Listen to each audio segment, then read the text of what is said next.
Apakah rutin dilakukan, misalnya kita butuh snack atau mungkin furniture gitu ya, atau hanya mungkin berkala 6 bulan sekali atau 3 bulan sekali tergantung kebutuhan dari pemerintah itu sendiri atau OPD itu sendiri gitu?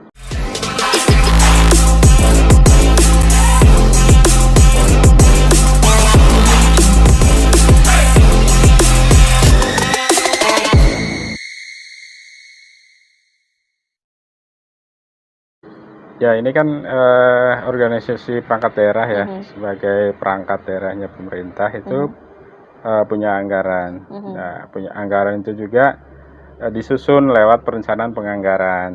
Biasanya di H-1 tahun berikutnya ya, sekitar bulan Oktober, November, Desember itu udah menyusun anggaran. Ya, nanti disusun oleh organisasi perangkat daerah, diajukan ke DPRD biasanya. DPRD itu pada saat persetujuan pun sudah bisa. Kita ada aplikasi lagi di situ di LKPP membuat sirup namanya. Sistem Informasi Rencana Umum Pengadaan.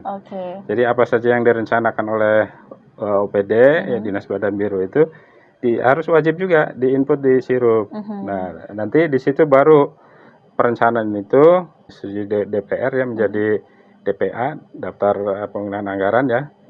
Itu baru bisa dilaksanakan.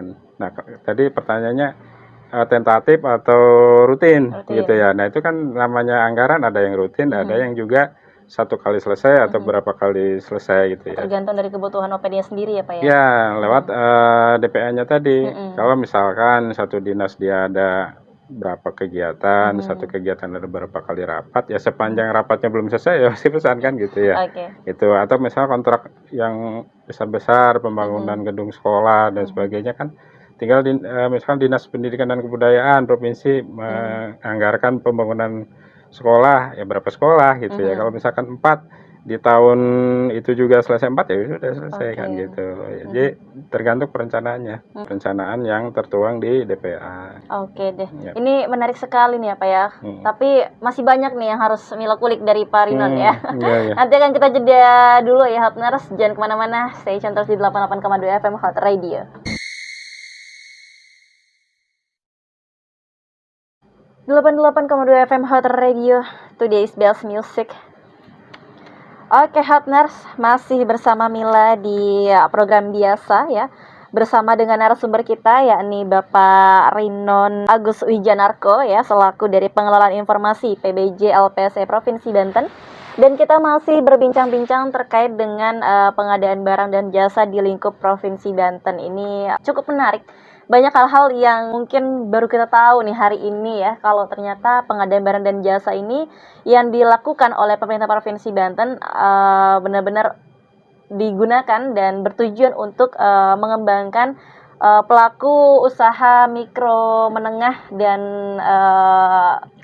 kecil yang ini tentunya untuk menyejahterakan masyarakat, khususnya juga untuk Provinsi Banten ya Hotners ya. Jadi ini luar biasa untuk menjadi strategi untuk menyejahterakan masyarakat Banten. Ini menjadi hal yang cukup penting untuk kita juga sama-sama memajukan Provinsi Banten. Dan mungkin untuk Hotners yang punya usaha, yang punya bidang lainnya nih yang bisa ditawarkan kepada pemerintah Provinsi Banten, bisa juga untuk menawarkan usahanya. Mungkin akan dipertimbangkan ya Pak untuk digunakan untuk dinas-dinas terkait yang ada di Provinsi Banten. Dan siapa tahu nih kalau misalnya kita udah bekerja sama dengan pemerintah Provinsi Banten, bisa sama-sama saling menguntungkan ya Pak ya. Dinas untung, sebagai masyarakat kita juga bisa untung dan bisa berkembang usahanya nih. Nah tadi di awal disinggung nih ada yang namanya toko daring dan e-katalog, dan di dua-duanya ini ada barang-barang yang bisa dijual dan ditawarkan dengan perbedaannya ya Pak ya. Nah ini ada 13 barang di toko daring kalau nggak salah tadi dengar. Jadi apa aja sih Pak barang-barang yang ada di toko daring dan di e-katalog ini gitu? Oh iya, kalau di toko daring bala pengadaan disebutnya kategori. Ya, makan minum, ada ATK, souvenir, transportasi, alat kesehatan ya. kemudian akomodasi, sewa peralatan, ya sampai IO bisa masuk gitu. Ya, itu. Kalau di katalog sekarang Pemprov Banten sudah punya kurang lebih 47 etalase. Ini sudah berkembang pesat sekali. Cuma bedanya ya kalau di katalog ini kan kebutuhannya dinas badan ya, yang memerlukan penyediaan barangnya melalui e-purchasing gitu, yang semula mungkin tender gitu ya, ada tender itu melalui elektronik. Itu di situ ada jasa kebersihan, jasa keamanan, ada bahan material, ada aspal pun masuk nih yang kepewan ya, bahan pokok, kebutuhan bahan pokok ya, pakaian dinas, ini udah mulai masuk nih di katalog kita. Nah, terakhir itu ada jasa konstruksi ya, pembangunan gedung juga ada masuk ke situ. Kemudian semacam ini iklan ya, iklan publikasi masyarakat juga masuk di situ. Jadi lengkap ya Pak ya? Lengkap, seperti pertanian tuh ada bibit, ya, obat-obatan, pupuk ya, itu masuk juga gitu ya. Intinya sepanjang kebutuhan dinas badan untuk melakukan e-purchasing melalui katalog, nanti kita kaji ya, usulannya kita kaji, sepanjang itu nanti memenuhi persyaratan, bisa kita tindak lanjuti untuk membuka etalase di e-katalog. Kita bisa munculkan supaya nanti para penyedia bisa mendaftar dan masuk untuk menyediakan barang tersebut gitu ya, melalui e-katalog. Seperti itu. Oke. Nah, terus gimana nih Pak cara pejabat pengadaan atau PPK nih untuk bisa memesan e-purchasing di aplikasi toko daring dan e-katalog lokal nih Pak? Oh ya, jadi pada e-purchasing ini kan ada beberapa pelaku ya, pelaku pengadaan namanya. Nah, yang berinteraksi langsung di e-purchasing, di e-katalog maupun di toko daring kan pejabat pengadaan dan pejabat pembuat komitmen gitu ya. Pejabat pengadaan dia harus punya akun, namanya akun pejabat pengadaan, itu bisa dapat di LPC. Juga akun pejabat pembuat komitmen. Nah, setelah itu juga menjadi syarat ya, menjadi syarat dari marketplace, baik toko daring maupun e-katalog, dia harus punya akun itu. Dan PPK ini, pejabat pembuat komitmen, harus berkompetensi pengadaan barang jasa, harus punya sertifikat. Di Perpres 12 tahun 2021 itu diatur per 31 Desember tahun ini, 2003 itu udah bersertifikasi semuanya gitu ya, untuk pejabat pengadaannya dan pejabat buat komitmennya. Nah, setelah punya akun, nanti untuk ke toko daring dia lewat toko daring LKPP Go ID ya, masuk situ dengan akunnya udah masuk. Nanti dia mencari kategorinya, misalnya kategori apa, dia dinas itu perlu apa, misalkan makan minum rapat ya, dia cari itu kategori itu, kemudian masuk dia ke marketplace-nya, mau belanjanya kemana, misalkan ke Plaza Banten ya masuk Plaza Banten, gitu ya, masuk Plaza Banten, baru di situ cari toko lah, anggap toko atau penyedia A, B, C gitu ya, sesuai dengan harga pagu masing-masing dinas gitu. Nggak mungkin dia belanja di atas pagu mereka kan gitu. Nah, dia cari mana yang sesuai dengan anggaran mereka. Nah, baru mereka klik nanti direspon oleh marketplace-nya, penyedianya kan gitu, penyedia pesan berapa, kapan waktunya gitu ya, baru dikirim. Seperti itu. Nah, nanti muncul invoice ya, tagihan, itu untuk ditindaklanjuti ke bendahara untuk pembayarannya. Seperti itu. Nah, untuk toko daring sendiri maksimal karena pejabat pengadaan itu sampai dengan 200 juta. Itu bisa satu kali transaksi 200 juta gitu ya, untuk berbagai kategori tadi gitu. Nah, untuk yang di e-katalog ini tak terhingga belanjanya, jadi mulai dari anggap 1 rupiah sampai miliaran gitu ya. Nah, ini kalau sudah lewat 200 juta ini PPK yang belanja, tidak lagi pejabat pengadaan. Seperti itu ya, contoh misalkan jasa kebersihan ya, jasa kebersihan gedung itu kan bisa miliaran ya, karena kan setahun dia pengerjaannya gitu, dengan mungkin ratusan personil yang di kebersihan ya, di lapangan, di dalam kan itu seperti itu. Nah itu bisa sebelumnya mungkin PPK-nya survei dulu kan, mana penyedia yang kredibel, yang mungkin hasilnya mutunya bagus gitu kan. Dari segi harga juga nggak tinggi kan. Jadi pertimbangan PPK untuk memilih penyedia seperti itu. Nah baru dia klik, ya tadi sama, nanti mau ada surat pesanannya, mau pembayarannya per triwulan, per semester, per tahun gitu bisa. Seperti itu. Tapi pengerjaan tetap mereka setiap hari bekerja. Oke. Jadi mungkin untuk penyedia jasa kebersihan itu yang nantinya mereka kayak membuka lowongan pekerjaan khususnya Pak ya, untuk menjadi orang-orang yang bisa membantu kebersihan di pemerintahan sendiri gitu Pak. Betul ya, kalau tentu ini bisa menjadi lowongan pekerjaan yang lumayan cukup besar ya Pak ya.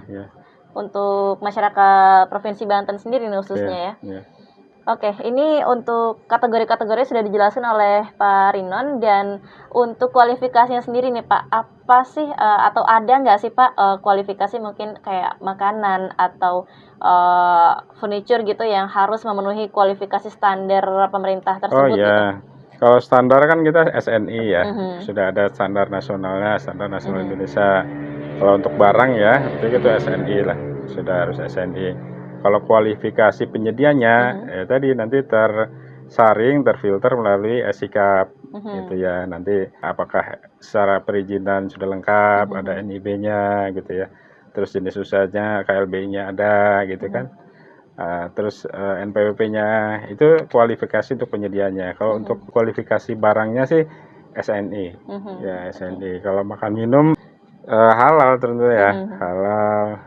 Nanti pejabat pengadaan yang milih lah, misalkan paketnya ini paket A ada apa aja, berapa harganya, paket B makan boxnya itu ya, nasi boxnya ada apa saja, harganya berapa kan itu, nanti pejabat pengadaan yang milih itu. Kurang lebihnya yang penting yang layak ya Pak ya, untuk dijadikan sebagai barang yang akan dijual gitu ya Pak ya. Disediakan seperti itu. Oke. Nah, sejauh ini ada nggak sih Pak manfaat yang dirasakan dengan adanya e-purchasing dan atau mungkin toko daring dan e-katalog nih, walaupun memang sudah dilakukan sejak 2017 nih. Ini sejauh ini rasa manfaat yang dirasakan ini apa sih Pak? Seperti apa? Ya, untuk pengadaan secara elektroniknya betul sudah 2017, tapi untuk toko daring dan e-katalog lokal ya, terutama itu di Pemprov Banten baru tahun lalu ya, tahun bulan April lah kita baru mulai bergerak gitu ya. Untuk toko daring juga secara gencar gitu ya, secara gencar itu dari 2021 gitu, walaupun sebelumnya ada, tapi ini kan karena ada program Bangga Buatan Indonesia ya, 3 tahun terakhir inilah kita fokus di sini. Nah, manfaatnya kalau untuk masyarakat ya, terutama pelaku usaha mikro kecil, usaha ya koperasi, dia jadi go digital. Go digital yang dulunya dia konvensional, jual di toko, di pasar gitu ya, sekarang bisa online, bisa memenuhi kebutuhan pemerintah. Nah, itu sisi manfaat untuk pelaku usaha. Pembayaran juga lebih cepat gitu ya, lebih transparan, akuntabel seperti itu. Nah, kalau untuk sisi kitanya, sisi Pemdanya, ya tadi sesuai juga procurement itu kan di situ harus efektif, efisien, ya akuntabel, adil juga. Adil dalam arti tadi ya tidak membeda-bedakan penyedia gitu ya. Transparan gitu ya. Dengan adanya LPS ini kan menjadi transparan sepanjang penyedianya memiliki kualifikasi, memenuhi kualifikasi gitu ya. Jadi beda transparan sama terbuka beda ya. Kalau transparan tuh memenuhi kualifikasi dulu daftar ada itu ya, bisa di sistem. Tapi kalau terbuka kan nggak seperti itu gitu. Nah, yang terakhir juga akuntabel, ya dapat dipercaya transaksinya gitu, dan tercatat secara elektronik nih, baik toko daring maupun e-katalog tercatat. Dan ini pemerintah pusat juga concern ke pemerintah daerah. Ya, KPK hadir juga Mbak di sini. Di MCP KPK ya. Jadi preventif untuk pencegahan korupsi melalui pengadaan barang jasa gitu ya. Kita dinilai juga, dinilai oleh KPK, oleh Mendagri seperti itu.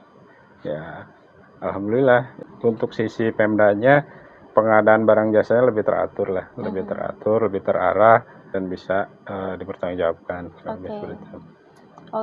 Ini memang yang dilakukan LPS sendiri ini benar-benar sesuai dengan keputusan Presiden dan dari LKPP sendiri ya Pak ya. Memang keputusannya sudah tertuang dalam undang-undang nih. Dan mungkin sebelum kita masuk ke sesi closing statement, ini ada pertanyaan Pak dari Sobri di Citra Gading. Mungkin ini tadi sudah disinggung dan sudah dijelaskan oleh Pak Rinon terkait dengan cara daftarin usahanya. Nah, tapi ini untuk Pak Sobri, tanya lagi dia, gimana caranya nih saya bisa daftarin usaha saya di pengadaan barang dan jasa, katanya, biar bisa masuk ke pemerintahan gitu Pak. Oh iya, baik, untuk itu kan kita harus tahu dulu kategorinya. Tadi Pak Sobri ini bergerak di usaha apa? Sepanjang usahanya ada di 13 kategori tadi yang toko daring dan 40 yang di e-katalog, silakan mendaftar gitu ya. Mendaftar, tadi sudah disinggung di awal untuk toko daring, mendaftar ke marketplace ya, marketplace. Kalaupun kesulitan di kami di lantai 4 SKPD terpadu ya di LPSE sudah ada 2 marketplace yang hadir di sana, bisa bergabung ya, ada Bis Market dan Plaza Banten gitu. Itu ya, tadi Pak Sobri lihat dulu kategorinya, kategori barang yang disediakannya apa gitu ya. Kalau misalkan Pak Sobri di ATK, alat tulis kantor atau makan minum, atau di souvenir, silahkan gabung gitu ya. Atau di pakaian tradisional, kain tradisional, silakan gitu ya. Bisa ada 13 kategori. Nah, ini peluang untuk para pelaku usaha mikro kecil dan koperasi untuk bisa bergabung menyediakan kebutuhan pemerintah gitu ya. Dan tentunya untuk mengembangkan usahanya juga ya Pak ya. Betul. Itu Pak Sobri ya, semoga terjawab ya untuk cara-caranya. Mungkin bisa nggak sih Pak datang langsung ke kantor LPSE yang di KP3B ini?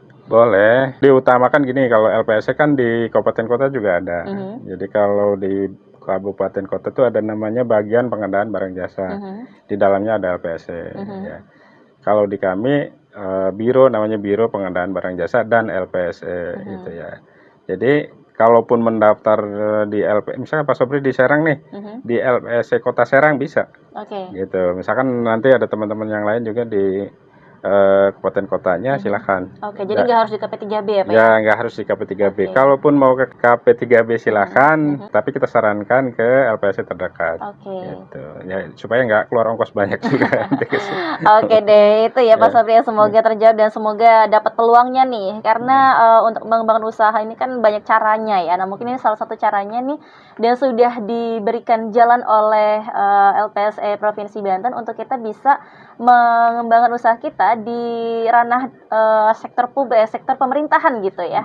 Jadi sudah dijelaskan oleh Pak Rinon, dan ini Mila rasa sih sudah lengkap ya. Jadi banyak kategori-kategori yang bisa kita masukin juga nih, mungkin yang punya usaha furniture atau mungkin punya usaha catering ya Pak ya. Banyak banget pokoknya, dari perkonstruksikan juga ada ini, atau mungkin yang ATK juga banyak banget. Dan ini menjadi peluang usaha dan jasa yang bisa kita dapatin biar jadi lebih berkembang usahanya, dan sudah didukung oleh LPSE Provinsi Banten sebagai lembaga pengadaan barang dan jasa. Dan gak kerasa nih atas sudah 1 jam kita ngobrol-ngobrol dengan Pak Rinon dalam program biasa. Terima kasih Pak Rinon atas segala macam informasinya. Sama-sama. Dan sebelum kita masuk ke penutupan nih, Mila mau tanya dulu harapan dari Pak Rinon dan LPSE Provinsi Banten, khususnya untuk UMK di Provinsi Banten ini seperti apa Pak ke depannya? Ya, untuk para pelaku usaha mikro kecil dan koperasi, harapannya peluang ini ditangkap ditangkap dalam arti disiapkan sisi administrasinya untuk mendaftar, juga nanti usahanya, karena untuk di elektronik ini baik toko daring maupun e-katalog ini sudah jauh berbeda ketika manual. Ketika manual tuh ada sebutan palu gada ya. Apa lu perlu gua ada. Gitu. Nah sekarang itu sudah tidak lagi, jadi sesuai dengan izin usahanya. Jadi harus expert di bidangnya lah, kurang lebih begitu. Misalkan Pak Sobri tadi di makan minum, atau bisa lah 2-3 aja lah, nggak, atau di ATK atau di sewa peralatan, cukup itu gitu. Karena ini nanti pesanannya akan banyak sekali karena sudah elektronik, semua dinas bisa melihat. Badan bisa melihat. Kita ini organisasi perangkat daerah kita ada 40-an, 41 kalau sama rumah sakit ya, 39 rumah sakit, 2 tuh rumah sakit Banten, rumah sakit Malingping, belum yang punya UPTD. Ya kayak dinas pendapatan, badan pendapatan kita itu 12 UPT, ya terus pertanian juga berapa UPT, itu kelautan berapa UPT, jadi peluangnya banyak. Satu dinas aja itu ada. Contoh yang tipe A itu 4 bagian. 4 bagian itu ada 3 seksi di bawahnya. Jadi kan kali 3 kali 4 tuh 12. Satu seksi aja punya kegiatan yang ada makan minumnya, yang ada ATK-nya gitu ya. Ada yang apa namanya? Kebutuhan furniture-nya kan gitu, udah tinggal kali aja lah.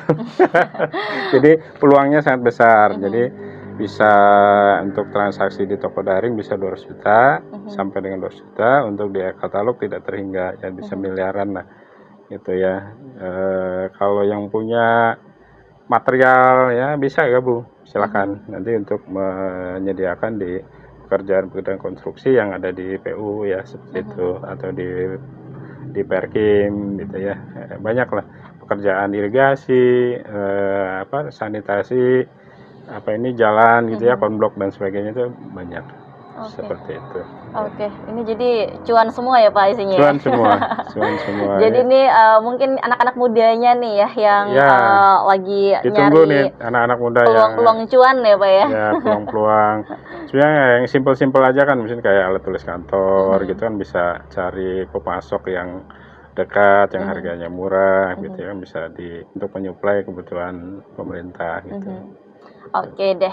Oke, terima kasih Pak Rinon. Semoga obrolan kita hari ini bisa menjadi motivasi nih untuk Hotmars, untuk Pak Sobri nih yang udah tadi nanya, dan untuk generasi milenial di Provinsi Banten khususnya nih yang bisa melihat peluang yang sudah diberikan oleh Pak Rinon tadi. Ini udah banyak banget ya. Ini rasanya Mila mau masuk ke semua kategori nih Pak. Kayaknya kalau punya usaha ATK langsung masuk. Kalau punya usaha catering langsung masuk gitu. Karena ini cuan banget ya Hotmars. Cuma tadi ya batasannya ya mungkin sampai 3 aja lah ya, nggak sampai semua diambil. Nanti kepegang nggak juga. Ketika ada order dari berbagai kategori, berapa dinas juga repot juga kan. Gitu. Jadi harus intinya yang pertama juga kita harus kredibel ya, sebagai penyedia barang dan jasa, harus kredibel dulu nih Hotmars. Dan memang ini juga artinya ada tanggung jawab nih ya, harus kita penuhi ya. Oke deh Hotmars, terima kasih atas kebersamaannya hari ini, dan terima kasih Pak Rinon atas kesempatan yang sudah diberikan di Hot Radio untuk memberikan informasi kepada Hotmars. Semoga sehat selalu. Amin. Sukses selalu untuk LPC Provinsi Banten. Mila dan Pak Rinon mengucapkan terima kasih. Wassalamualaikum warahmatullahi wabarakatuh.